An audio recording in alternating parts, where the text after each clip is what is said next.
नमस्कार दोस्तों, मैं विकल्प श्रीवास्तव शिक्षा इंस्टीट्यूट के इस ऑनलाइन प्लेटफॉर्म में आपका स्वागत करता हूं। दोस्तों, आज का ये वीडियो थोड़ा अलग है। हाल ही में एसबीआई जो हमारी कॉमर्शियल बैंक है, ठीक है, एसबीआई ने अपना जो एमसीएलआर है उसका रेट घोषित किया है, ठीक है। और एमसीएलआर रेट को वन नाइट एमसीएलआर को 8.10, वैसी 1 मंथ एमसीएलआर को 8.35, 3 मंथ एमसीएलआर को 8.40, 6 मंथ एमसीएलआर को 8.75 और 1 ईयर एमसीएलआर को 8.85 और 2 ईयर एमसीएलआर को 8.95 और 3 ईयर एमसीएलआर को 9.0 कर दिया। अब प्रश्न ये उठता है कि भैया ये एमसीएलआर है क्या और इसके लिए वीडियो क्यों बना रहे हैं अपन। एमसीएलआर एक नई अवधारणा है बैंकिंग सिस्टम के लिए, ठीक है, और बहुत दिनों बाद इसको रिवाइज किया गया है, ठीक है। तो इसलिए थोड़ा क्या हो जाता है, इम्पॉर्टेंट हो जाता है, ठीक है। और इसका जो ग्रोथ है वो ड्रास्टिक है, मतलब बहुत ज़्यादा है। एमसीएलआर जैसे बढ़ेगा वैसे ही क्या होगा, आपके इंटरेस्ट रेट बढ़ने लगते हैं बैंक के, ठीक है। तो एमसीएलआर का फुल फॉर्म होता है marginal cost of fund based landing rate, ठीक है, marginal cost of fund based landing rate. अब समझने का प्रयास करते हैं कि क्या है ये एमसीएलआर, ठीक है, और इसका जन्म कहाँ से हुआ, ठीक है। देखो, सबसे पहले हमको समझना पड़ेगा एमसीएलआर एक प्रकार का रेगुलेटिंग, बैंकों को रेगुलेट करने के लिए गवर्नमेंट का प्रयास है, ठीक है। और जितनी भी मॉनेटरी पॉलिसी रहती है गवर्नमेंट की, उसको गवर्नमेंट किसकी सहायता से रेगुलेट करती है, आरबीआई की सहायता से, ठीक है। तो आरबीआई की मदद से गवर्नमेंट अपनी मॉनेटरी पॉलिसी को रेगुलेट करती है। मतलब गवर्नमेंट ये चाहती है कि जब गवर्नमेंट का ध्यान अगर इन्फ्लेशन को कंट्रोल करने में है तो वो एक ऐसा कोई अस्त्र रहे उसके पास कि वो इन्फ्लेशन को कंट्रोल कर सके, और अगर वो चाहे कि डेवलपमेंट की दिशा में काम करे, मतलब पैसे की लिक्विडिटी को बढ़ाए मार्केट में, तो वो ग्रोथ के तरफ काम कर सके। अब इसके लिए गवर्नमेंट मतलब आरबीआई रेपो रेट और रिवर्स रेपो रेट का सहारा लेती है, ठीक है। और जब भी आरबीआई कॉमर्शियल बैंकों को लोन देती है तो वो चाहती है कि उनका जो इंटरेस्ट है उसको रेगुलेट करने के लिए वो रेपो रेट और रिवर्स रेपो रेट का सहारा ले और उसकी सहायता से अपनी मॉनेटरी पॉलिसी को रेगुलेट करे, ठीक है। होता क्या है कि थ्योरेटिकल ये अवधारणा तो बहुत अच्छी लगती है, लेकिन वास्तविकता ये है कि आरबीआई जब जब repo rate reverse repo rate बढ़ाती है या घटाती है, उसका बैंक रेट में कोई इम्पैक्ट देखने को नहीं मिलता, ठीक है। मान के चलो आरबीआई अगर रेपो रेट को कम कर दी तो भी आप बैंक जाओगे तो बहुत ज़्यादा ड्रास्टिक परिवर्तन उसके प्रोपोर्शनेट नहीं देखने को मिलता। और ये समस्या से आरबीआई बहुत सालों से जूझ रही थी, ठीक है, और वो प्रयास कर रही थी कि बैंक रेट को कंट्रोल कैसे करूं मैं, ठीक है। अब बैंक का सिस्टम ये रहता है कि बैंक अपने कस्टमर को लोन देती है इंटरेस्ट पे, ठीक है, पर समस्या ये है कि ये इंटरेस्ट कैसे डिसाइड करती है वो, ठीक है। एमसीएलआर के आने से पहले बैंक अपना इंटरेस्ट कैसे डिसाइड करती थी ये अपन देखते हैं आगे, ठीक है। अब देखो, मान के चलो कोई बैंक है, मान के चलो ये एक बैंक है, ठीक है। बैंक अपने कस्टमर को एक लोन दे रही है, और उसके बदले कुछ इंटरेस्ट चार्ज कर रही है। ये इंटरेस्ट अब वो चार्ज करती थी अपने कॉस्ट ऑफ फंड से, मतलब कि वो जितना कॉस्ट ऑफ फंड होता था, उसका जितना प्रोपोर्शन में कॉस्ट ऑफ फंड होता था, और उसमें कॉस्ट ऑफ फंड में ऐड करती थी वो अपनी प्रॉफिट, ठीक है, सीआरआर का कुछ अमाउंट, कुछ एसएलआर का अमाउंट, और इसके बाद वो अपना प्रॉफिट मार्जिन ऐड करके कस्टमर से इंटरेस्ट वसूलती थी, ठीक है। तो ऐसे डिसाइड होता था लोन का रेट। होता ये है कि जब भी आरबीआई अपना रेपो रेट बढ़ाता है या रिवर्स रेपो रेट बढ़ाता है, बैंक क्या करती है उससे बचने के लिए अपना कॉस्ट ऑफ फंड को बढ़ा देती है, ठीक है। जिससे होता यह है कि आरबीआई चाह के भी बैंक लोन के जो इंटरेस्ट का पैसा है उसको कम नहीं कर पाती है सही तरीके से, ठीक है। तो इसके लिए वर्ष 2003 में भारत सरकार ने बीपीएलआर मतलब बेंचमार्क प्राइम लैंडिंग रेट लेके आए। क्या लेके आए? Benchmark prime landing rate. अब उसमें गवर्नमेंट ये बोली कि भाई एक benchmark prime landing rate decide करो, ठीक है। अब ये कौन डिसाइड करेगा? हर बैंक अपना अलग benchmark prime lending rate decide कर सकता है। मतलब एसबीआई का अपना बेंचमार्क प्राइम लेंडिंग रेट होगा, पंजाब नेशनल बैंक का अपना बेंचमार्क प्राइम लेंडिंग रेट होगा, और आईडीबीआई का अपना होगा, एचडीएफसी का अलग अपना होगा। हर बैंक का अपना बेंचमार्क प्राइम लेंडिंग रेट रहेगा।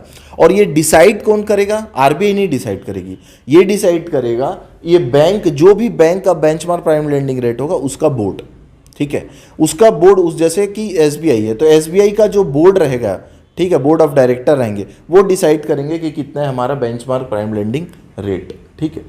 अब इससे हुआ क्या कि जब उनको खुद ही डिसाइड करना है तो वो तो पहले से ही करते आ रहे हैं, ठीक है, तो इस पॉलिसी से बहुत ज़्यादा प्रभाव पड़ नहीं पाया।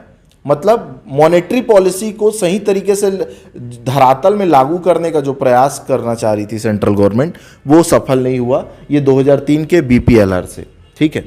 उसके बाद अब इसमें इशू ये आया कि फिक्स फार्मूला नहीं बता पाए। मतलब देख, सरकार ये चाहती थी कि जैसी मैं रेपो रेट बढ़ाऊं तो बैंक रेट बढ़ जाए, जैसी मैं रेपो रेट कम करूं तो बैंक रेट कम हो जाए।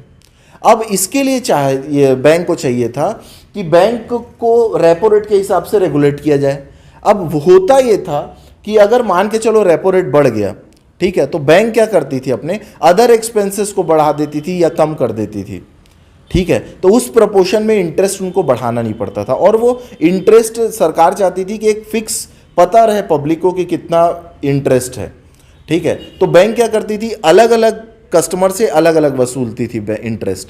मतलब विजय माल्या को लोन देना है तो उसके लिए अलग इंटरेस्ट है, किसी और फलाने को लोन देना है तो उसके लिए अलग इंटरेस्ट है, किसी नॉर्मल आदमी को लोन लेना है तो उसके लिए अलग है। तो ये देखने को मिल रहा था, ठीक है। तो इसमें कहने का मतलब है ट्रांसफॉर्मेशन का वो था, क्राइसिस था, ठीक है।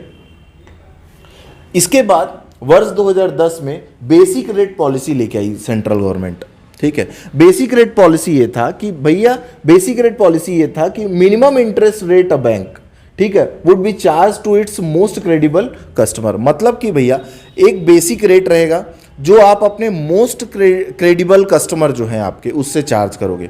मान के चलो आपका कोई बड़ा कस्टमर है जो बड़ा अमाउंट ऑफ लोन ले रहा है, तो उसके लिए जो इंटरेस्ट आप चार्ज कर रहे हो, ठीक है, वो बेसिक रेट रहेगा। उसके बाद जो स्प्रेड आप लोगे अन्य कस्टमरों से, तो वो जो स्प्रेड आप वसूलोगे अन्य कस्टमरों से, वो अलग आपको बताना होगा कस्टमर को कि भैया ये हमारा बेसिक रेट है, इसके अलावा हम आपसे स्प्रेड वसूल रहे हैं और इतना आपको लोन चल रहा है। मान के चलो मिस्टर ए है, वो जाते हैं होम लोन लेने, ठीक है। अब बैंक, वो कौन से बैंक जाएंगे? एसबीआई, ठीक है। अब एसबीआई उनको क्या बताएगा कि भैया हमारा एक बेसिक रेट है 8%, इसके ऊपर अपन स्प्रेड चार्ज कर रहे हैं 0.5%, तो हमारा होम लोन कितना हो गया? 8.5% के रेट से आपको मिलेगा होम लोन। ये बैंक पॉलिसी लाई बेसिक रेट पॉलिसी के अंतर्गत। लेकिन अब इसमें दिक्कत ये हुआ इसमें भी कि इसमें गवर्नमेंट ये बोली कि एक इंडिकेट फॉर्मूला बता दी। इंडिकेट फॉर्मूला का मतलब ये होता है कि एक ऐसा फॉर्मूला जो अनुमानित हो, बैंक चाहे तो उसको फॉलो करे, बैंक चाहे तो उसको फॉलो नहीं करे, ठीक है। यहां भी वही गलती हुई कि ट्रांसफॉर्मेसी नहीं हो पाई, ठीक है, और जो पुराने इश्यूज थे वो बरकरार रहे, ठीक है। उसके बाद 2016 में state government, central government MCLR लेके आई, ठीक है। एमसीएलआर क्या है? Marginal cost of fund based lending rate, ठीक है। और इसमें सेंट्रल गवर्नमेंट ने क्या किया? प्रिस्क्राइब्ड फॉर्मूला दिया, ठीक है, प्रिस्क्राइब्ड फॉर्मूला दिया और ये बोला कि भैया जो भी आपका कॉस्ट ऑफ फंड है, ठीक है, जो भी आपका कॉस्ट ऑफ फंड है उसका एक स्पेसिफिक फॉर्मूला होगा, उसी के हिसाब से आपको रेट चार्ज करना पड़ेगा, ठीक है। और अब क्या होता है कि ये एमसीएलआर डिसाइड करना पड़ता है। जैसे अब आप बैंक जाओ कभी भी, ठीक है, तो एसबीआई में जैसे होम लोन लेने जाओगे तो एसबीआई आपको बताएगा कि भैया, आप एसबीआई से पूछ सकते हो आपका एमसीएलआर कितना है। एमसीएलआर वो रेट रहेगा कि जिससे कम में, जिस अमाउंट से कम में बैंक पैसा किसी को नहीं दे सकती। वो मिनिमम रेट ऑफ इंटरेस्ट होगा जिस रेट ऑफ इंटरेस्ट से कम में पैसा एसबीआई द्वारा किसी को नहीं दिया जा सकता, चाहे वो कोई भी हो, ठीक है। तो बैंक से आप पूछ सकते हो कि भैया एसबीआई आपका एमसीएलआर कितना है, और एमसीएलआर के अलावा आप कितना स्प्रेड चार्ज कर रहे हो। आपको बता दूं मैं, हर बैंक का अपना अलग अलग एमसीएलआर होगा, लेकिन हर बैंक को अपना MCLR निकालने का जो फॉर्मूला है वो RBI ने प्रिस्क्राइब्ड कर चुका है। ठीक है, अब आपको बताते हैं कि MCLR का जो पॉलिसी है वो किन किन बैंकों के लिए लागू होता है। सबसे पहले कॉमर्शियल बैंक में लागू होता है MCLR की पॉलिसी। दूसरा, फ्लोटिंग इंटरेस्ट रेट जिस बैंक में चलता है उसमें चालू होता है। और जो फिक्स्ड इंटरेस्ट रेट है उसमें भी MCLR लगेगा, लेकिन अप टू 3 ईयर लगेगा, 3 साल तक का MCLR लगेगा। मतलब अगर फिक्स्ड इंटरेस्ट रेट से अगर कोई लोन लिया है और वो 3 साल तक का है तब तो उसमें MCLR लगेगा। ठीक है, अभी वर्तमान में मैं आपको बताया MCLR क्या है। वर्तमान में SBI ने अपना MCLR बढ़ाया है 8.10, 8.35, 8.40, 8.75, 8.85, 8.95 और 90।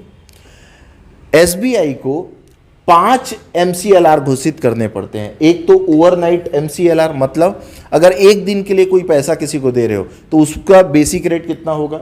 1 मंथ MCLR, मतलब एक महीने के लिए किसी को पैसा दोगे तो मिनिमम इंटरेस्ट कितना चार्ज करोगे उससे। अगर 3 महीने के लिए दोगे तो मिनिमम इंटरेस्ट कितना चार्ज करोगे। अगर फिक्स्ड मंथ MCLR दोगे तो कितना MCLR चार्ज करोगे। अगर 1 ईयर MCLR दोगे तो कितना चार्ज करोगे। 2 ईयर MCLR मतलब 2 साल के लिए लोन दोगे तो कितना मिनिमम इंटरेस्ट चार्ज करोगे। और 3 ईयर MCLR चार्ज करोगे तो कितना MCLR चार्ज करोगे, मतलब मिनिमम इंटरेस्ट कितना रहेगा। ठीक है, आशा करता हूँ ये वीडियो आपके लिए इन्फॉर्मेटिव होगा। ठीक है, हॉस्टल वार्डन का नोटिफिकेशन आ गया है। शिक्षा IAS इंस्टीट्यूट आपके लिए टेस्ट सीरीज ऑर्गेनाइज कर रहा है। ठीक है, सभी बच्चे, आपको पता है कि टेस्ट सीरीज हो रही है, क्लासेस हो रही है। ठीक है, अगर आप अपनी हॉस्टल वार्डन की सीरीज़ को और तैयारी को और इम्प्रूव करना चाहते हैं तो शिक्षा IAS इंस्टीट्यूट ज्वाइन कर सकते हैं। ठीक है, और ऑनलाइन में हम आपके लिए प्रोवाइड करवा ही रहे हैं, करंट अफेयर प्रोवाइड करवा रहे हैं, अन्य जो विषय हैं उसको प्रोवाइड करा रहे हैं। ठीक है, थैंक यू सो मच।